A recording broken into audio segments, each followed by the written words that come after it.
as you've said, the men that I had in my life that made such a difference left me this legacy. And by the way, the race is called T-R-I, to make a difference. And I think the legacy is be a difference maker.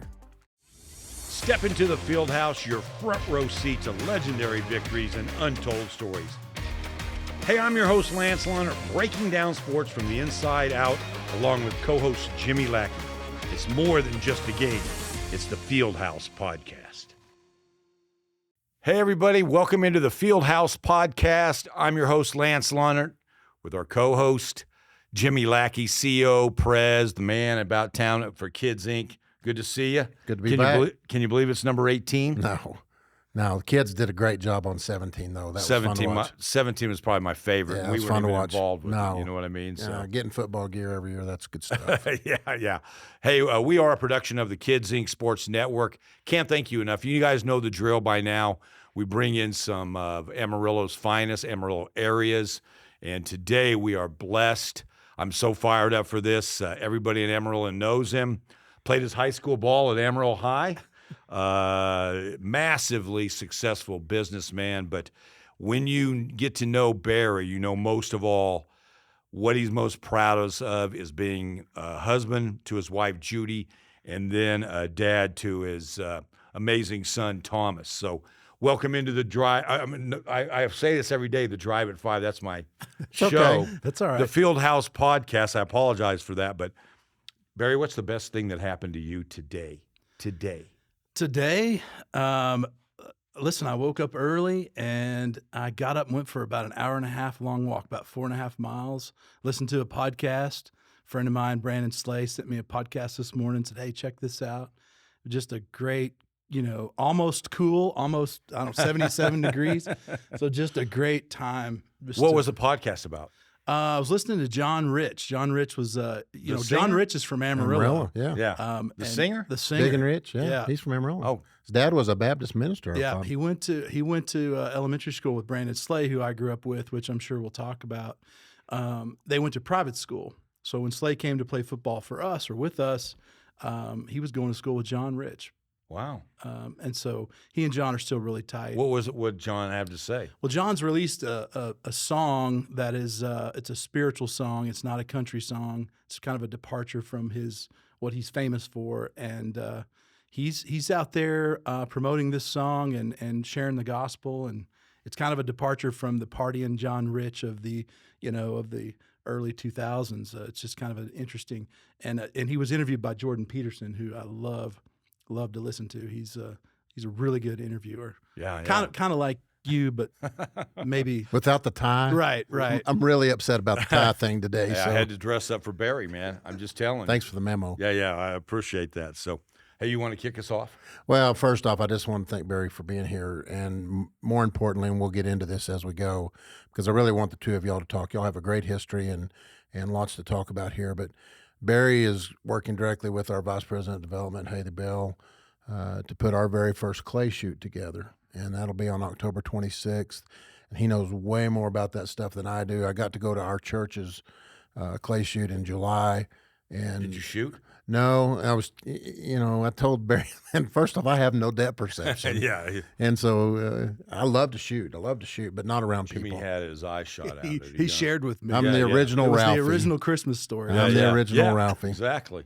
But, I do. I love to shoot. I have a safe full of artillery. I'll put it that way. Okay. I've got many 14s to shotguns to pistols, but Yeah. I need to be in the right place, the right time, around safe environment, not around a lot of people.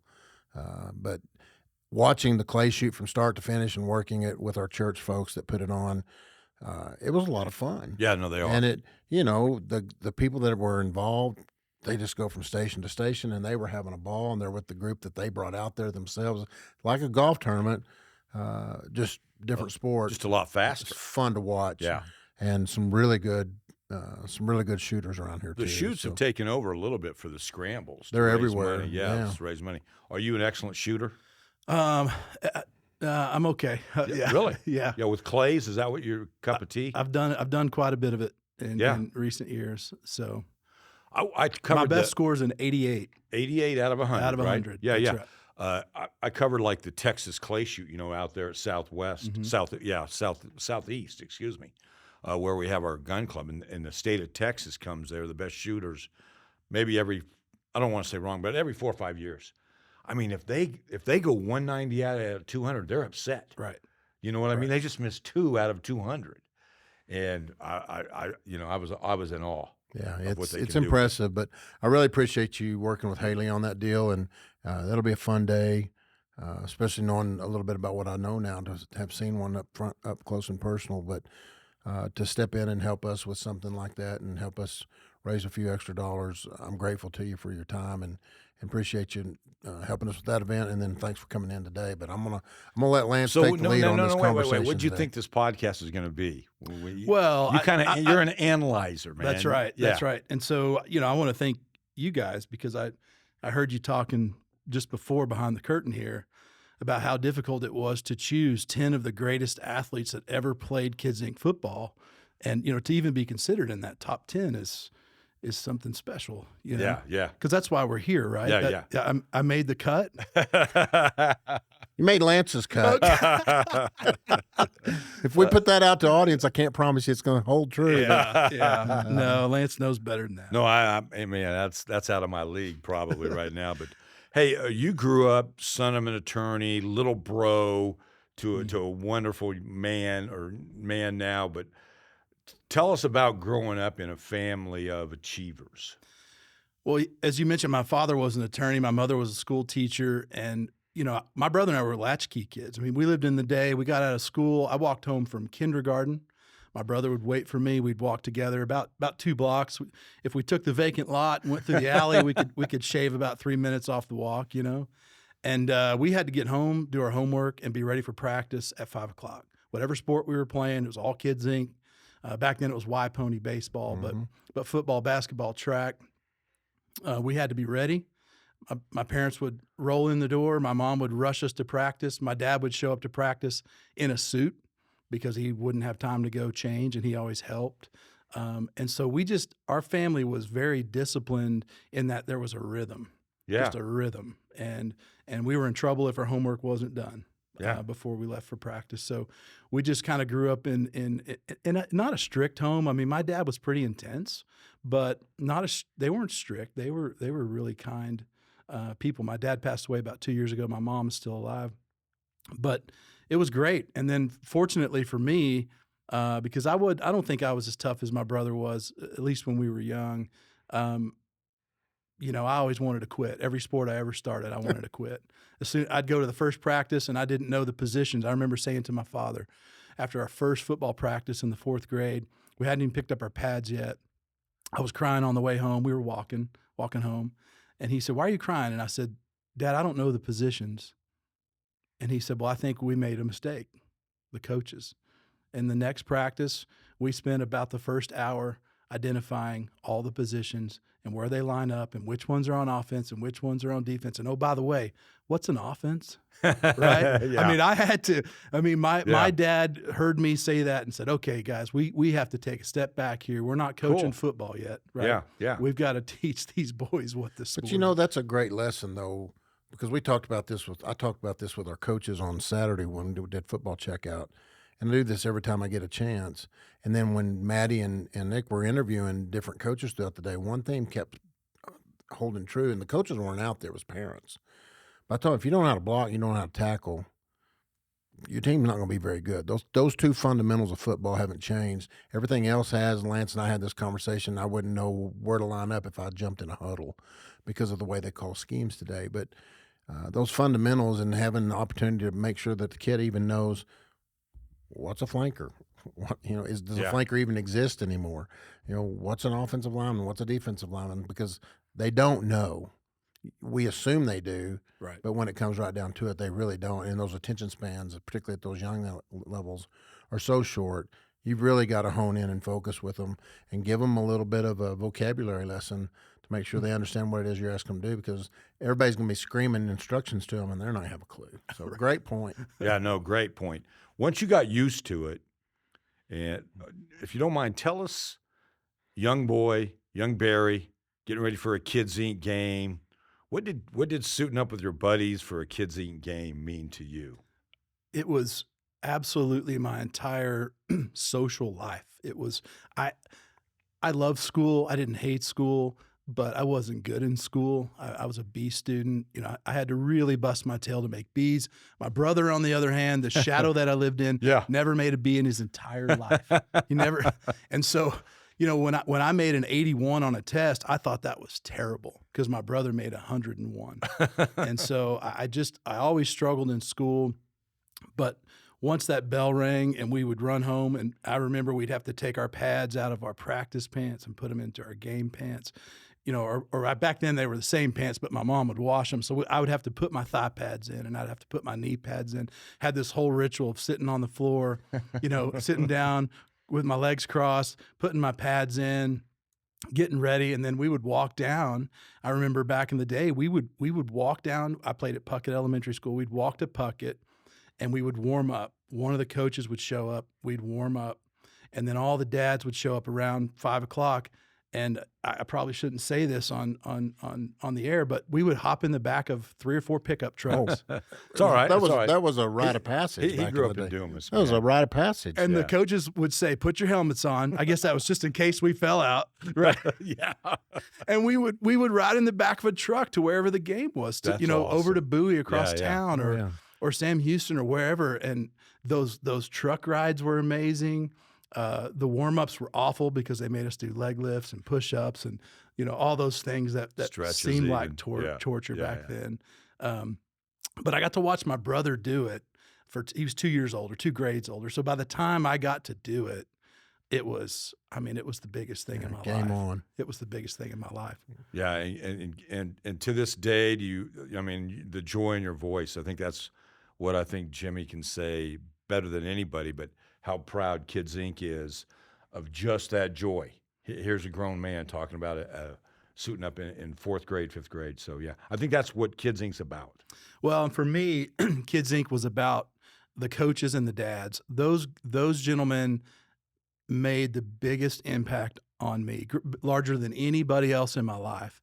And my dad was one of the coaches, which sometimes was difficult. Yeah, of course. Sometimes that's difficult. We're both coaches' kids. My brother used a great analogy because he gave up his law practice to become a coach and coached at Randall High School for a while. And he said, the problem that kids have when their dads coach is at home, their dad says, "Don't touch the hot stove." And if you do, you're in trouble. And at practice, dad says, "Don't strike out. If you do, you're in trouble." And you equate the two, right? Yeah. You can't separate dad from dad and dad from coach. And so everything has a little bit more gravity to it in sports when your dad's standing there on the sideline. Yeah, but aren't you thankful he did that? Oh, yeah. Who were some of your other coaches? So Gene Gifford, who passed Yeah, away. I know Gene. Gene Gifford was our football coach, and he had coached the Sadler family, Brett Sadler, some boys that were 3, 4, 5 years older than me. And so he was a legend back then. I mean, he was a scary, intimidating fella. And then Lenny Sadler was our head coach. wow. Yeah. My dad, Kelly Forehand, was our coach. Okay, Kelly yeah. was a quadriplegic. He broke his neck playing for Canyon. Yeah. And he came out and made sure we didn't break our necks, which is a really great story. really interesting kind of dynamic. He was an encourager. Yeah. He was He's a good guy. he was the good cop, and all the other You coaches know who were was next to him when he went through that was Bobby Lee, the owner of the Big Texan. They were on that same line together. Kelly was a good guy. Great guy. Gene, tough as nails. Well, Kelly used to drive. I would get in trouble and have to run after practice, and Kelly used to drive his wheelchair. He had a motorized wheelchair beside me across Puckett. I mean, all the way around Puckett. I'd have to bear across, and he would just encourage me because I would just, I'd cry and want to quit, and he'd say, "You're doing it, man. You're doing it." So That's pretty cool. Those guys were hugely impactful. And the other thing about those men, a lot of those guys were Vietnam vets, and this was. I started playing. I was born in 1975, so probably started playing Kids Inc. in about 1983, 84. Well, Kids Inc. football. I played Kids Inc. soccer in 1979. Kids Inc. T-ball would have been in 1978. Yeah. I was my brother's bat boy in 1977. My mom still has my jersey when I was 2 years old. Yeah. So we grew up playing sports, but those men, those war veterans were really tough on us, but not not in an unhealthy way at all. It's just it was a different time, and they were really concerned about our mental toughness. Everything was about mental toughness, and it was, anymore. I watch kids, and they're worried about whether this wristband matches this wristband, or the gloves have the team logo on them. We would have had to get back on the truck if we showed up in all that gear and pads and flare, and we had to be tough. That's interesting. Those were the guys though that, when Gene passed away, his family asked that memorials come to Kids Inc., and that was an honor for us. When my dad passed away, he asked that. Yep. So, and Lenny Sadler to this day is still a support system for us, and those guys are the ones that have held on to the strings all these years, and have remained interested in what we do. And I've been here a while now, and so I've got to know a lot of those folks through the years. And it's like running an alumni office at the university. It's exactly what I did there. You build those relationships with those that set the foundation for WT at that time.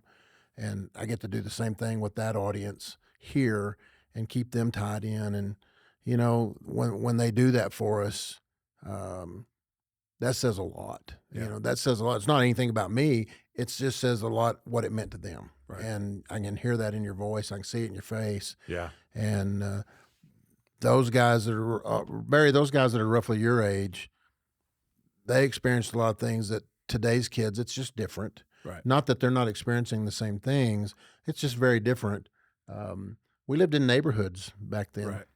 We don't live in neighborhoods anymore. You don't know people 2 blocks from your house anymore, whereas when we grew up, we knew everybody on our quadrant of town in Dumas. Oh, yeah. Life's not like that anymore. And Well, so that's changed for kids. Also, when they came back, they were not heroes. They were, I grew up on the Air Force. I went to high school on the Air Force Academy. So, I was right in the middle of that, of the abuse that the Vietnam soldiers came back to, you know what I mean? Yeah. So it was just a different time, but that made them tough and probably. You know what I wish I still had to this day? When we were that age, we wore POW bracelets. Yeah, the silver ones, yeah. From the Vietnam. You want a really touching story? I wore the one I had mine. Of one of my classmates. Wow. His dad was the POW. Oh, wow. Yeah. Yeah, we had POW bracelets when I was in school as a kid. I wish I still had that. All right, so you grow up and Let you me become make a comment about neighborhood. So Yeah. just because you said that, I just remembered I didn't walk to practice by myself. Right, my next door neighbor, Braden Black, would get his pads on. We'd meet between the houses. We'd cut across the alley. We'd go by Eric Brenneman's house. We'd pick up Eric Brenneman. Jeff Gill, who was 2 years older than us, would be coming out of his house because the 6th graders were practicing at the north end of the field, and 4th graders at the south end of the field. And by the time you got to the corner of Puckett Elementary School at 4:58, there were 30 kids with pads on and helmets in their hands walking, and all of us with butterflies in our stomach about how hard practice was going to be or how much we were going to run or whatever. It's just such a cool. That's the thing that I hate kids miss out on today. Oh, yeah. And that's changed. And, it just is. When I came to work here, you probably knew what a roundup coordinator was. Mm-hmm. Roundup coordinators are volunteers at each school that help form the teams. They help recruit the coaches. And they did all of that. About the time I got here, that number was dwindling, and it was hard to find those kinds of volunteers, dual income families, people needing to work more, et cetera, dwindled that number who could commit. They might be good when their kid was playing, but if they didn't have a kid involved, they didn't have the time like they used to that it required from a roundup coordinator. And that's when we internalized and had our staff start taking over those duties, because we've got to be accountable to those parents when they sign their kids up. And so, I've watched that evolution of that thing change through the years, but I go back to the fact that we just don't live in those neighborhoods like what I grew up in. Right. We just don't know all the people around us anymore because life's too complicated for everybody. Yeah, and one of the sad things about that is, and I don't mean to be the old man on the lawn, but simply calling up your buddies and go and play and pick up football or pick up 500, whatever. You know what I mean? That was every day. You know what 500 is? I thought we made that game up. No. Pickle and 500. Yeah. We had Pickle. that well long before you. Wall ball? Wiffle ball. Wiffle ball was, yeah. But those days are missed where you just got together and played, kind of like the movie Sandlot. You know what I mean? You just played ball, whether it was football, basketball, whatever. You know, my buddies will know. We used to play on Cherry Street all the time in front of Lance Maddox's house. That's where we met. We played street football.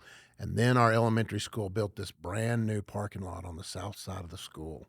And that became Hillcrest Memorial Stadium to us. And they didn't know I it. love that. But every eighth pole on the chain link fence, we painted red at the bottom because that was the first down marker. I like that. That became our Secretly. stadium. Oh, it was wide, had curbs, fresh asphalt. We were in heaven. That's pretty cool. Yeah. That is way cool. So, hey, so you grow up, you become a Sandy, one of the great runs in Amarillo High history, probably the greatest in modern history. You were involved with that. So can you tell us about, we got to kind of fast forward to that, but I mean, can you tell us about that time of your life? Well, that was an era in high school football. I mentioned I have an older brother. You know, his name's Jason. Yeah. My brother's He was a quarterback. He was a at Amarillo High. quarterback. He started some games as a sophomore. He played in some games, I should say, and then starting as a junior late in the season. He was inducted in the Panhandle Sports Hall of Fame. It was the Big Play of the Year award with Marty Melton when they tied Paladura High School. The only scenario that got two Amarillo schools in the playoff would be a tie. They tied Paladura with about a minute left. This was 1 year after the book Friday Night Lights came out. Odessa Permian just received my brother's senior year, which would have been 1990 football season. Odessa Permian receives the death penalty, so they can't play in the playoffs. So Amarillo High loses to Permian in the preseason, doesn't have to face them in the postseason, makes it all the way to the state quarterfinals. Yeah. And I was in the end zone, sitting in the grass, the grass stands back in the day, watching those games when my brother, I became a huge fan of high school football and Amarillo High football, probably in about the seventh grade. The seventh grade, those guys were my heroes. I remember when Todd McPhail kicked a field goal to win the game with time expiring. These guys, that was the Amarillo High kicker. I know his name today. That was like 1986. Yep. I remember the kicker's name, That's right? cool. Because Yeah, I had yeah. a poster of him in my room. So these guys were my heroes. And then so to your question, Lance, when I got to Amarillo High, I was a late bloomer. I was still a little tubby, a little slow.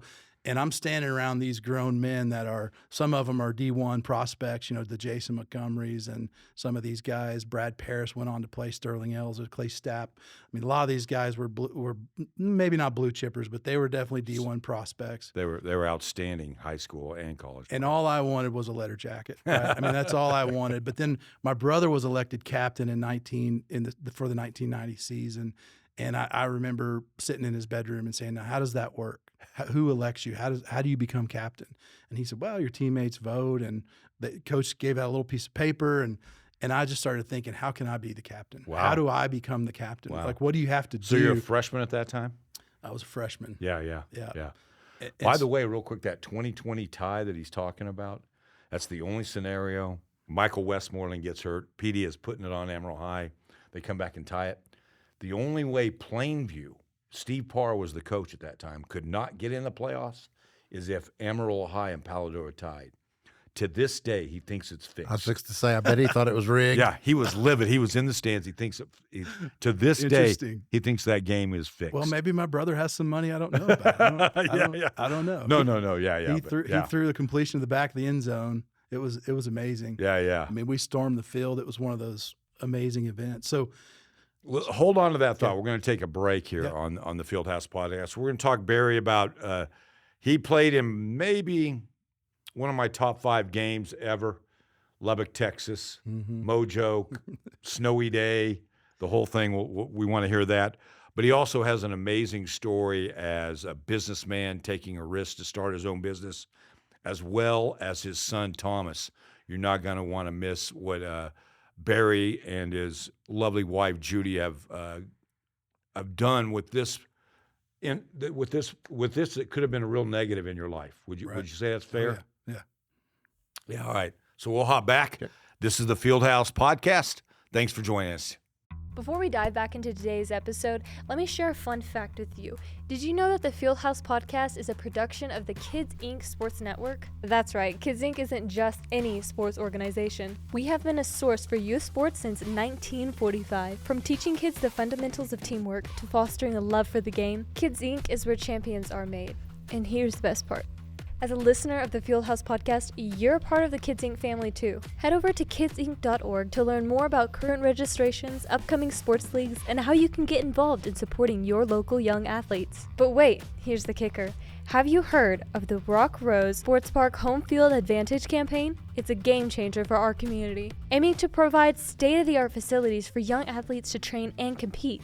So if you believe in the power of sports to shape young lives and want to be a part of something truly special, check out kidsinc.org today and join us in making a difference. Together, let's continue to support the next generation of champions and to ensure that every child has the opportunity to succeed both on and off the field. Welcome back into the Fieldhouse Podcast. Jimmy Lackey here, Lance Leonard, and Barry Lynch. Barry, when we took our break, you're talking to your brother in his bedroom about being a captain of Amarillo High. So did that become a passion for you during your career? Absolutely. I wanted a letter jacket. That was number one. And number two, I wanted to be the captain. When did you get that letter jacket? I got it as a junior in both baseball and football. You know, back then you could letter in multiple sports. Sometimes they don't they don't like that so much anymore. It was pretty common back. I played basketball until I was a sophomore, and I think I quit at the appropriate time. Let's just say. Okay, fair enough. You played for Larry Dipple, legendary and Dick Jones at Amarillo High, two legends of the game. But how did Larry influence your life? Since the winningest all-time coach in AISD history. Well, Larry had a way about him that was really unlike any man that I knew. He was intense, but he was always kind. He loved. I'm talking like he's not with us anymore, still alive. I still see Larry all the time. Yeah. But he just was a one of a kind human being that knew how to get the most out of me. And he also knew how to get the most out of, Sterling Elza and Shane Ward and all of those kids, those men required different prodding and pushing and encouragement, and he knew how to do that. He was very approachable. Yeah, I remember my first meeting with him as a captain. I asked him if we could move. We had to run quarters back in the day, and we would have to run 3 quarter-mile laps. And if you were a lineman, you had to run them under 82. If you were a back, you had to run under 75, or each. If you didn't make it, you had to run an extra. My first meeting with him was to ask if we could move those to the front of practice because they caused so much dread. I mean, in practice, all you did was dread the quarters, right? Wow. And I remember he immediately told me no. I mean, it was like I knew it was the dumbest thing I ever could have asked, but I had to ask, right? I was representing the whole team in this meeting. And he told me no because he wanted us to suffer that mental anguish.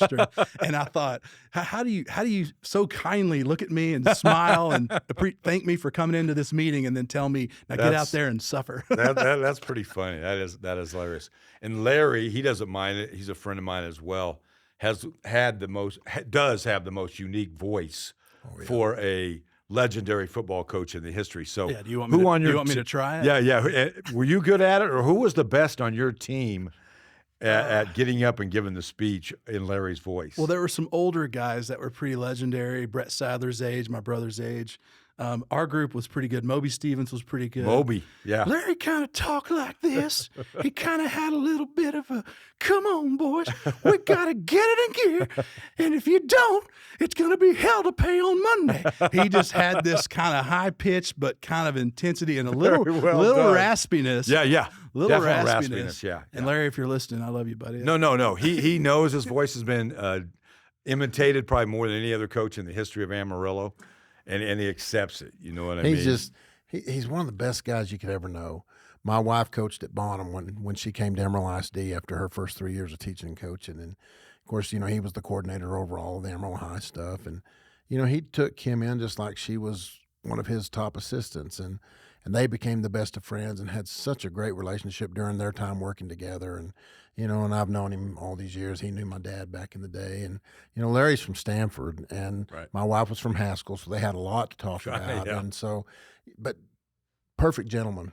Mm-hmm. And if, as a husband with a wife coaching in system, couldn't have had a better mentor. And, that's off the field. One thing, guys, and I think, Barry, you'll agree, is the ability of a coach goes long. The wins are awesome. You know what I mean? That's what we judge people on. But to keep a staff together like that, things like that, we see it up in Canadian right now. Places, West Plains has an amazing staff. But to have a staff like that where he lets those coaches coach and they stayed around forever, but the continuity for you young guys coming up knowing, hey, I know who my position coach is going to be, and he's going to be there. I think it was a blessing in disguise that you take for granted when you're in high school. I agree. I mean, the coaching staff that we had was most of them had been there for years and years and years. Some of them coached at Bonham or Crockett Junior High and then moved up, but they were a part of the program. I mean, I knew who my line coach was going to be. It was going to be Coach Shores. Coach Cobb coached the defensive line. Coach Shores and Coach Balky moved off to go to River Road High School, probably around 1991. They moved Coach Cobb over to the O-line. I had never, been to a camp and worked with Coach Cobb because he worked with the D lineman. I was so excited because he was a legend. I mean, he had a unique voice too. Yes. So to know these men back then, they were iconic back then, and they may still be today. I'm not a part of high school football anymore, but real quick story on the voices.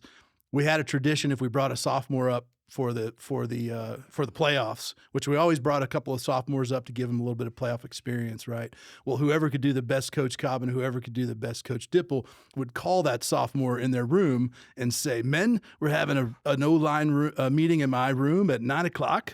So make sure you tell everyone." And so the sophomore would walk down and rap on Coach Cobb's door at 9 or Coach Dipple's. And, of course, they'd say, "What the heck are you doing? Get back in bed."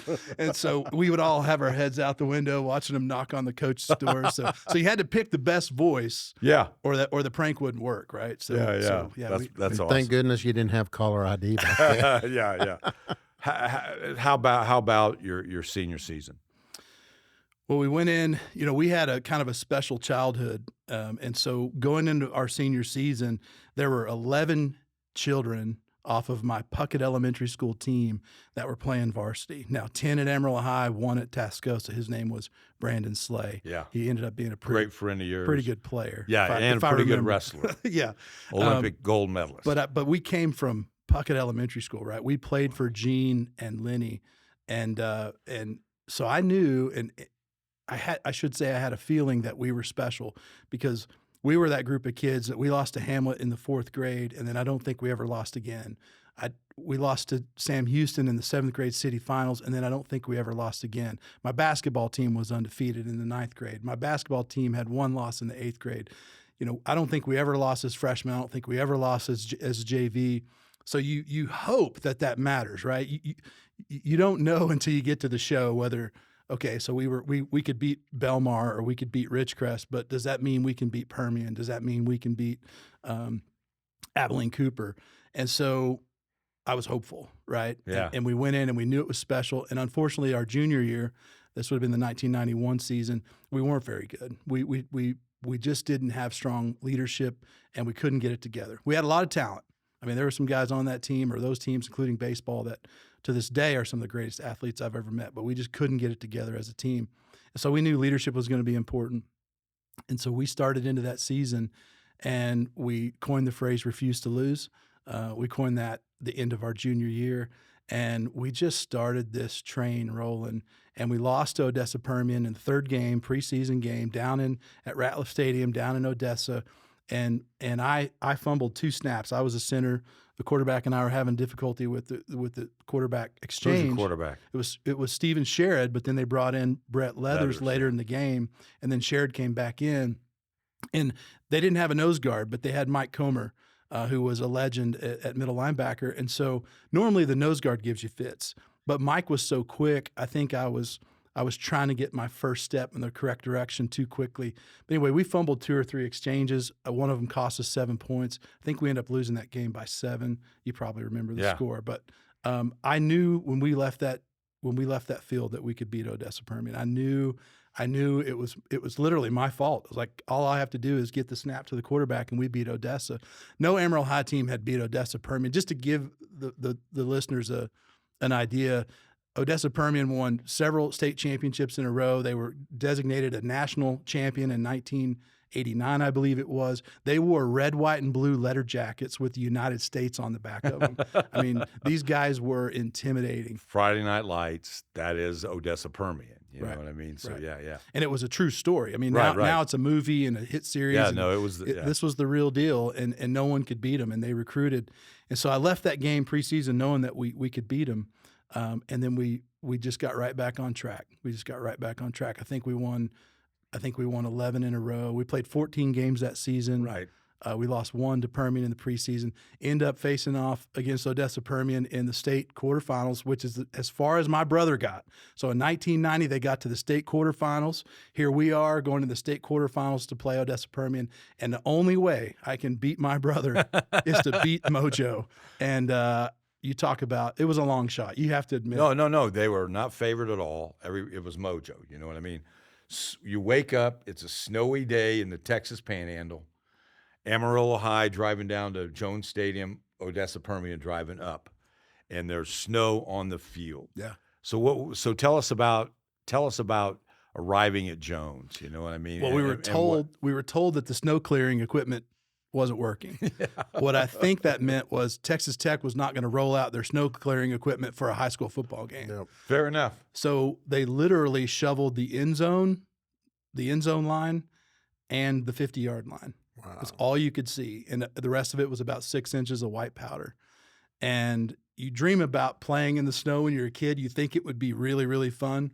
But as a center, I put my hand down on the first play, and my glove froze.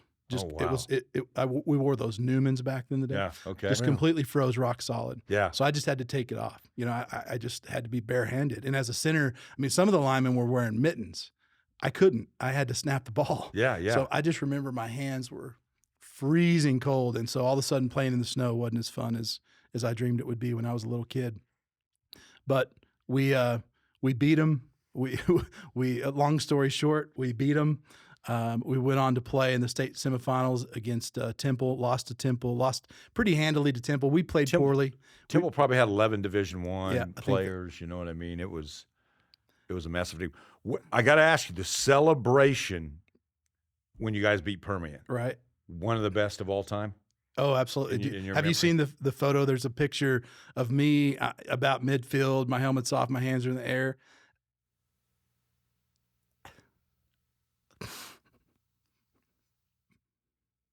Getting emotional thinking about it. Yeah, it's all good. It's all good. Yeah. Anyway, my mom has it. It's hanging in the house. And it's chaos. Everybody's running around. But if you look, my brother, who was at Texas Tech, had just jumped the ball and is running towards me. And you can see it. And this was back when you got a photo that was a 6x4, you know, and there's 500 people in this little square. Yeah. But you can see my brother running across the field there. So anyway. That is a way cool memory. We appreciate that. We really do. But yeah, it's one of the best celebrations I've ever seen. Barry might have let loose a curse word as I was running to interview him. You know what I mean? I think I had something beat Permian. You know, I loved it. I think I had to do a standard reminder for that. It's one of the great games in AISD history, though. Amarillo ISD, not just for Amarillo High, but for the whole because it was Permian. Yeah. You know what I mean? And for Dipple, for everybody who had beat their heads against the wall trying to beat Permian, you guys got it done. I can give you kind of an interesting story about how important it was, not just to Amarillo High fans, but when we drove down to Wichita Falls to play Temple that next week, when we got to Claude, we had a police escort through Claude. When we got to Clarendon, we had a police escort through Clarendon. When we got to Childers, we had a police escort through Childers. And I don't mean there was a cop car that let us go through town and skip the traffic lights. The people were standing on the sides of the roads. Now these are Clovis Wildcats, right? These are not Amarillo High fans, you know, that we're driving through these small towns. Kiwana, I mean, they are out there, hands up, saying somebody finally beat the Mojo. yeah, that's cool. Yeah. That had to mean a lot to you guys. Oh, yeah. It was interesting because, you know, when you're a young man like that, you're taking it in, but you're not realizing what's happened. Yeah. Because I think to myself now, would I load my family up right? Let's say Canadians on a good run. Would I load my family up and go stand on the side of the road in the cold? And I don't know that I would. I mean, does that group get together and talk about that game ever? Oh yeah, that group is uniquely close. That so many of those guys, we're still so close. We lost Sterling Elza, unfortunately, a couple of years ago. He was our big offensive tackle, played at Rice. Just incredible man. But he passed away a few years ago. But we get together. I mean, we had a 25-year reunion. That was just for the football team. So we're still pretty close. That's pretty cool. All right. We're going to take one more. We're going to take another break. I'm loving these stories. You enjoying this? Yeah, and I want to come back and talk about Thomas. Yes, that's what we're going to do next. Perfect. So you have to stick with us. Hey, we're on the Fieldhouse Podcast today. We got Barry Lynch. You're not going to want to miss this, so stick with us. And thanks for joining us today. Ready to dive deep into the heart of sports? Then tune in, because that is exactly what we are here for at the Fieldhouse Podcast. But the Fieldhouse Podcast isn't just about us talking sports. It's about all of us, our community, our passions, and our love for the game. That's why we're reaching out to any and all local businesses who want to get in early on the action. Whether you're a restaurant looking to pack the house on game day, or a fitness center wanting to help our listeners take their game to the next level, we want to partner with you. By sponsoring the Fieldhouse Podcast, you're not just getting your brand out there, you're becoming a part of our sports family. Reach out to us today at fieldhouse@kidsinc.org. That's KIDSINC.org. All right. Welcome back in the Fieldhouse Podcast. We've got Barry Lynch in today, a wonderful storyteller, but he's lived life to the deepest. And by that, we meant you get married, you're having your first son. Mm-hmm. Tell us how excited the fam was. Well, he was going to be a linebacker, a piano player, a valedictorian. He was going to be all those things that I thought were important. And it turned out he was born with something we now know is called SCN2A, Sierra Charlie November 2 Alpha. It's a very, very rare genetic disorder, but we would generally call it cerebral palsy. He has a severe seizure disorder. As a result, he's cortically blind. He's nonverbal. He's non-ambulatory. He had no viable brain function for about the first 9 months of his life, other than epileptic activity, which is considered viable brain function. And so he wasn't supposed to make it past 2. So those were some tough months. I had to come to grips with that he wasn't going to play linebacker for sure. That wasn't going to happen, which is funny because I was a lineman. He probably never would have been a linebacker anyway. Yeah. But yeah, I had to come to grips with that, and then I had to kind of mature a little bit. When he was born, take us back to you and your wife. What was that experience like? It was horrible. It was dark. We fell asleep the first night. She was trying to nurse Thomas, and he wasn't able to suckle, and so the nurses said, "Hey, that's common. Sometimes mom and baby have a struggle." So we fell asleep, and they were supposed to bring him back in the room probably an hour or so later. I think we woke up like 6 hours later. It'd been about a 24-hour labor and delivery, and my wife was exhausted. And when we woke up, I said, "Hey, I wish you would have, gotten me when you fed him. I would have liked to watch." And she said, "Well, they didn't come get me." And so we looked at each other and we realized it had been 6 hours. And so we ran down to the nursery. We looked through the glass like all parents do, at the little nursery. And the isolate that says Thomas Boyce Lynch is empty. And so all of a sudden I think, oh no, someone's stolen our baby or something. Yeah. I don't know what I was saying. Yeah. But it was Fair one of those enough. weird moments. And, Yeah. and a nurse came out, I'll never forget, his name was Sam. And he said, "Has no one told you?" And now all of a sudden I think, oh no, did we lose our baby? Or, something's going on. And he said, "They've taken Thomas down to ICU. He's having seizures. So you need to get down there right away." So we run down to the ICU, which I thought I would just kick in the door and go hold him. And they had just had a demise, is what they call it. But a baby had passed away, not our baby. But so they had the ICU on lockdown. So no parents were allowed in. And so Judy and I sat on the floor for probably 4 hours waiting for that door to open. Wow. Finally, the door opened. We went in, and he was just laying there. He looked cute, but he was having what's called status epilepticus, or just nonstop seizures. About a seizure every 90 seconds. He was having 200 to 300 seizures a day. So he was his eyes would roll back in his head, and then when he would recover, his brain function would be fully suppressed, meaning the computer's rebooting, right? And then as soon as he would kind of come to, he would have another one. And so we were told pretty early on, I mean, within those first 9 months, that he wasn't going to make it.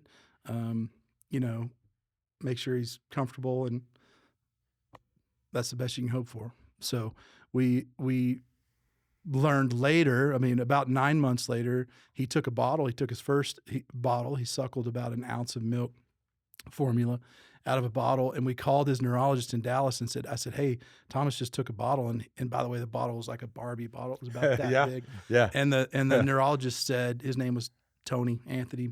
He said, no, he didn't.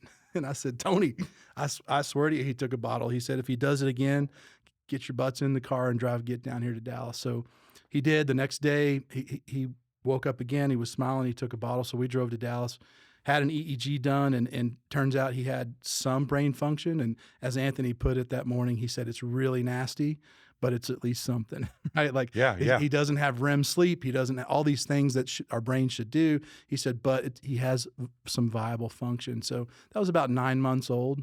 And so, you know, the rest is kind of history. He's 19 years old now. 19. Yeah. What has it been like? This is 24/7 care. Right. So how has it changed you and Judy's life? Well, I think it's difficult. People may not know, but for parents with special needs children, or parents who have the death of a child, suffer the death of a child, it's about 80% divorce rate. And I think a lot of that, and this kind of will tie back in with Coaches and Kids Inc., but I think a lot of that's the dads. We want our sons to be linebackers. We want them to be a reflection of us. We want them to make up for the mistakes that we made or be a better athlete than we were. And I think some of these dads, when they look in that mirror of their own child that's not going to be that way, they just bail. I mean, I know there's moms out there that struggle with it too, but I think the dads walk away a lot of times. And why didn't you walk? Well, I mean, our faith for one. But I think I told you I had to grow up. You know, I realized that some of my dreams, you know, when Judy was pregnant, we had a couple of miscarriages as well, which those are very sobering. And also there's a lot you can learn from experiences like that. But you just have to start realizing, you know, maybe I should have prayed that my son was happy and healthy, instead of that he was going to play piano and make straight A's, right? I mean, and you hear me say that and you go, well, of course that's what you should pray. We should all just hope for happy and healthy and peace. You know, we want our children to live in peace but I had some sort of selfish ambition that I was going to live out through my own child, and I just had to let that die. It wasn't that hard for me. I was fixing to say, I think I can answer your question. The people that you were surrounded by, Gene Gifford, your dad, Lenny Sadler, those guys, Larry Dipple, that coaching staff, walking wasn't ever an option for him. No. I had a brother. I think that's the answer to your question. Yeah, I like that. I mean, I so admire you, but if you don't mind, so communication with Thomas is non-existent, except you guys have been there every day for 19 years, so let us in on a little secret. How do you communicate? I know there's something there. Oh, absolutely. There's a book that a woman with autism wrote called Everything Communicates, and I've not read it. I haven't been able to get my hands on it, but she was nonverbal for like 20 years of her life, and she learned how to type. Okay. And when she finally started typing, it turns out she's like Mensa smart, like 160 IQ. And she talked about how people treated her because she couldn't talk. So one thing, Judy and I try to be very careful about what we say around Thomas and to Thomas, even though he can't respond and say, oh, you know, I hear you, Dad. So we try to be careful. As you said, I've let a few curse words slip in my day, so I try to be careful. But not a judgment on right. it. It just cracked me up as a Judy's better as a communicator. In other words, if you've ever been around a mother with a newborn and the baby cries and the mother says, "Oh, we've got a dirty diaper. Is there some place we can change?" and you say, "How do you know? Oh, it's just the way the baby's crying, right? It's just the way the baby's moving." And so my wife's been that way since birth, right? But then fortunately for us, when Thomas his brain function, brain development started to improve a little bit, he was able to smile. He's able to laugh. He's able to cry. You stick a needle in his arm, he'll let you know he doesn't like that. So he's communicating at a primal level, but I don't even want to say it's a spiritual level. He's able to communicate, right? Everything communicates. Yeah. What are those conversations like? Well, I write about it sometimes. I mean, the embarrassing thing is what he teaches me, right? Like I'm supposed to be teaching him, and he teaches me patience. The list goes on. It's just children like Thomas and adults with special needs. We use the word special, but we don't think now it's kind of it's just what we say. They're special, but they are special. They serve a very important place in our society. You thankful it happened? Yeah.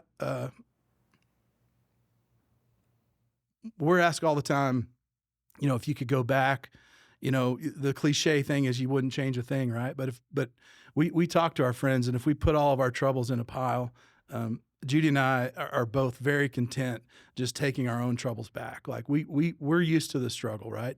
Thomas is on paper, he's a tragedy, but not to us. We have a very peaceful household. We've never had kids running around screaming and play. It's always peaceful. There's always a little music playing in the background.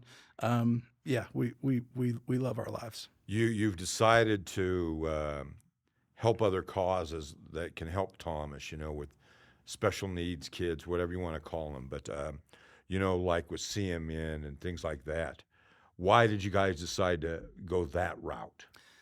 You've raised a lot of great money. Yeah, we've raised close to 1.6 million for sure for Children's Miracle Network.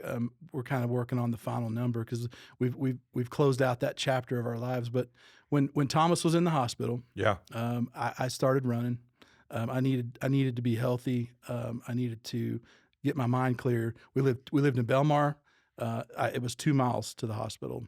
So I'd run up there at 9 o'clock at night. I'd have a 45-minute touch time with Thomas. I'd run home. And I looked up one day, and I was running 4 miles a day, 7 days a week for about 2 months. And I was in pretty good shape. And so I decided to do a triathlon down in Dallas, Texas. And I sent out a letter to all my friends. Lenny Sadler was my first sponsor at Ditch Witch of West Texas, which, back then I raised $500. I thought that was a big deal. Yeah, but we ended up it was a big deal. We raised about $25,000, and I went down to McKinney, Texas, and did a triathlon. Gave all the money over to Children's Miracle Network because Thomas's isolate was paid for and provided by CMN. His Vapotherm respirator was paid for and provided by CMN. So we thought this would be a fun way to give back. But I'll be honest with you, my life was out of control. I couldn't control my son's outcome. And so taking control of something, right, like organizing an event just brought me peace. And so we organized an event. We raised $25,000. We went to CMN and said, it'd be really neat is if we could do this in Amarillo next year instead of me driving to McKinney, Texas, because it was humbling because the Sadler family was there. When I got to the starting line at the race in McKinney, there were 22 people that came to watch from Amarillo. Wow. And if you've ever been to a triathlon, it's not a spectator sport. No, not at all. When the gun goes off, you don't see that person for another 3.5 hours. And so I was kind of embarrassed that they came. So I thought, man, if we could do it in Amarillo, that would be so much better. And I presented the idea to CMN, and they said, hey, if you'll put on the race, we'll take the proceeds. And I said, no, I'm saying you put on the race, I'll do it, and then I'll raise money like I did this year. And they said, yep, that's perfect. You put on the race, and so it just kind of, it just kind of happened. And we did that race for 19 years. We did that race for 19 years down at Lake Tanglewood. Beautiful place, beautiful people have let us come down there and do that. So and like I said, we've raised a lot of money for Children's Miracle Network. What have you learned in this experience? Well, for Barry, I do have to stay busy, right? I can't let my mind get too far out. My dad called it telescoping. I can live in a future that's so uncertain that it's unhealthy, and I've got to stay in the now. And so volunteering helps. That's why I'm helping with the skeet shoot that's coming up for Kids Inc. We're having a gala on December 6th. We're bringing in ADVO, which works with adults with special needs. That's kind of the phase where we are in our lives. Our son's now 19. We're bringing in Children's Miracle Network as well. So we're kind of closing that chapter. We may be opening a new chapter with ADVO. I've learned that Barry needs to stay busy. But most of all, I think, as you've said, the men that I had in my life that made such a difference left me this legacy. And by the way, the race is called TRI, to make a difference. And I think the legacy is be a difference maker. Yeah, and I think you are. One thing I've always admired about you, Barry, is you have fun with life. You know what I mean? You're not a woe is me, woe is Thomas, woe is Judy. You really put it out there. How were you able to do that? I mean, sometimes it takes encouragement from my wife. Sometimes I think you're putting on an act, but it's an act of faith. I mean, I'm at a point where I don't need, as I mentioned, I don't need Thomas's achievements to fulfill me as a man. And I've also learned deeply that, we value, this is a great topic maybe to wrap things up, because we value so much sports in our society. And I valued sports. I wanted that letter jacket. I wanted to be a captain. I wanted to beat Permian, right? These were these were the biggest things I could achieve as a young man in my life. And I've learned, though, that when we stack up our achievements, if I say, Lance, that's what makes me important, or Jimmy, because I have a successful business, I'm important, then I have to look at my son and say, well, then he's not important because he doesn't have any of these achievements. I can't stack up his goals and his trophies and all the things that he's accomplished. But yet I know he has value, right? I mean, you've been around him. I mean, if you're around someone like Thomas, they have value. I say to my friends, if someone walked up and slapped Thomas, we would all realize immediately how valuable he is, because we would come to his defense, right? What is that? That's in us. It's in us. God puts that in us. And so I think it's just learning that he's made in God's image. That's what makes him valuable. I'm made in God's image. That's what makes me valuable. We can stack on some other things. Letter jackets are cool, but in the end, knowing that our Creator made us for a purpose so we can make a difference, that's what makes us valuable. I'll take it a step farther, Barry. You are the epitome, you and your wife are the epitome of a phrase my mom and dad used to use regularly around the house, is that God's not going to give you more than you can handle. Right. And you're living proof of that. Yeah, it's stacked against you, but you've made it. And, we all feel that burden sometimes. But when I sit here doing what I'm doing and listen to this, man, you're the epitome of that phrase.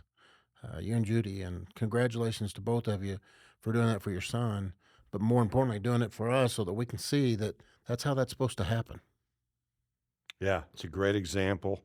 And plus I love your emotions. I'm a crier too, so you got me a little teary-eyed up here, which is what I expected today. That's why I wanted to invite you in. But that's why you wore a tie, right? Yes, just have something to dab it. Yeah. We're gonna have a talk about that off screen. Yeah. Barry, anything you want to add before we close out of here, man? No, I just want to encourage you guys. I mean, what you're doing with this podcast and with Kids Inc. and Lance, you play this really unique but very important role in our community as a former writer. I mean, it's incredible to me that your kind of local celebrity is really it's because of you. It's who you are. It's people love you. People, I like your voice. I like to listen to your voice. I used to try to read your shorthand when you would take notes. Yeah. I mean, you're just such an interesting character and a part of, this culture, the sports culture of Amarillo. So just keep doing what you're doing. And Jimmy, I hope we raise $1 billion at the skeet shoot this year. But more importantly, we walked through the room on our way to the studio where we used to pick up our pads. I don't think it was this building. And I said to Jimmy, "Where's the scale?" I used to have to make weight. I used to have to stand on the scale. Yeah. I think you had to weigh 110 pounds or less in the 5th grade. And so, yeah, I got anxious looking for the scale. So, yeah, keep it going. I hope that there's just generations after generations of children that get to experience what I did. And it may be different today, but I know it's still good. I know at its core, it's good. Sports are good. Competition's good. Kids Inc. is good. Well, the people that coached you and people like you reminding folks of that, that's what keeps this place going. We'll be 80 years old in January. Yeah. And, that's our job is to do what's best for kids. Barry, I just want to thank you for sharing your heart, man. You bet. I love that. Yeah. Thanks for being You're here. going to have to get us out of here. Thank you. Okay. Hey, thanks for joining us today on the Fieldhouse Podcast. This one was special. This one was just like the first one when we had Leslie Broadhurst on. Appreciate you sharing your heart with us today. This was outstanding. Maddie, thank you always in the back for taking care of us, making us look good up here. We'll be back next week with another episode. This is a production of the Kids Inc. Sports Network. We'll see you next week. Bye.